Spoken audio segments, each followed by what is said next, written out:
খুবই ভালো লেগেছে এই সিজনে। ইট ইস দ্য সেকেন্ড টাইম আমি আসছি। আমি লাস্ট খেলাতে এসেছিলাম, তখনও খুব ভালো লেগেছে। আর আজকে তো ফাইনাল ছিল, সো অনেক ভালো করেছে। I am no doubt about it. আমি ক্রিকেট বোর্ড এবং বিপিএল কাউন্সিলকে সাধুবাদ জানাতে চাই যে সুন্দর একটি টুর্নামেন্ট অর্গানাইজ করার জন্য। খেলাটা ভালো লেগেছে। আমাদের বাংলাদেশি প্লেয়ার সেঞ্চুরি করেছে, so this always a delight to see. এবং খুব ভালো ইনিংস খেলেছে, নো ডাউট অ্যাবাউট ইট। এবং ওরা আই থিঙ্ক রাজশাহী আজকে বোলিং ব্যাটিং দুটোতে এক্সেল করেছে, সো ইট ইস ফ্যান্টাস্টিক।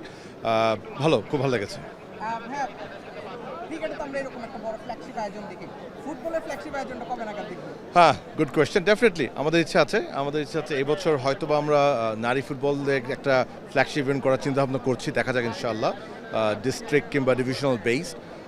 দেখা যাক কি হয়, but we hope to do it this year ইনশাআল্লাহ।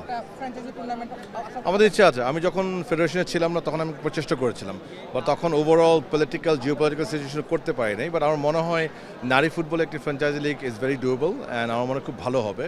সো ইনশাল্লাহ দেখি এবছরের শেষের দিকে অক্টোবর অনওয়ার্ডস একটা উইন্ডো আছে, খালি আছে। We would like to plan, let's see ইনশাল্লাহ।